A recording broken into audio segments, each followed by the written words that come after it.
Perang dagang antara Amerika Serikat dan Cina semakin memanas. Presiden Trump baru saja menaikkan tarif impor produk Cina hingga 54%, sebuah langkah yang mengejutkan banyak pihak. Ini terjadi setelah Trump menuduh Cina gagal memenuhi komitmen dagang yang telah disepakati.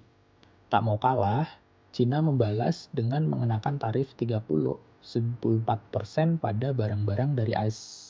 Ketegangan ini semakin meningkat ketika Trump mengancam akan menambah tarif hingga 50% jika Cina tidak menarik kebijakan balasannya. Dampak dari konflik ini tidak hanya dirasakan oleh kedua negara adidaya, tetapi juga meluas ke negara berkembang seperti Indonesia.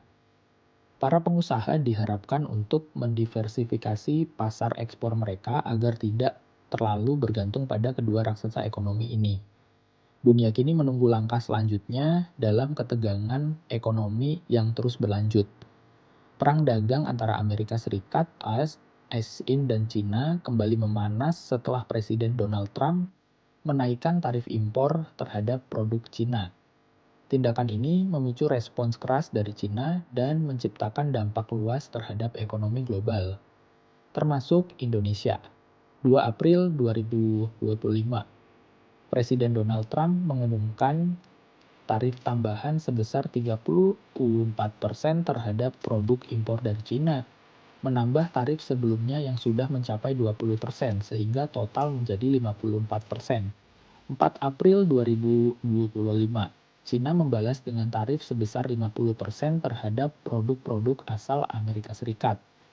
7 April 2025, Trump mengancam menambahkan tarif sebesar 50% lagi jika Cina tidak menarik kebijakan balasannya, yang dapat menaikkan total tarif AUKUS menjadi 104%.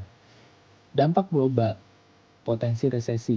Ekonom global memperingatkan bahwa kenaikan tarif ini dapat memicu resesi global akibat gangguan rantai pasok, naiknya biaya produksi, dan penurunan perdagangan antar negara. Pasar saham bergejolak. Indeks saham di berbagai bursa utama mengalami penurunan tajam setelah pengumuman tersebut. Dampak terhadap Indonesia. 1. Penurunan ekspor. Permintaan dari AS dan Cina turun, mengganggu ekspor Indonesia terutama sektor manufaktur. 2. Banjir produk impor.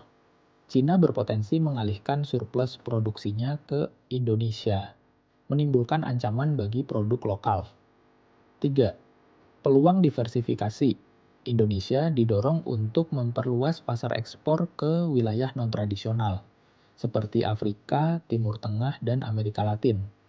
Langkah strategis yang disarankan: diversifikasi mitra dagang, mengurangi ketergantungan pada AS dan Cina, penguatan industri lokal, meningkatkan daya saing dan kualitas produk dalam negeri, kewaspadaan terhadap kebijakan global.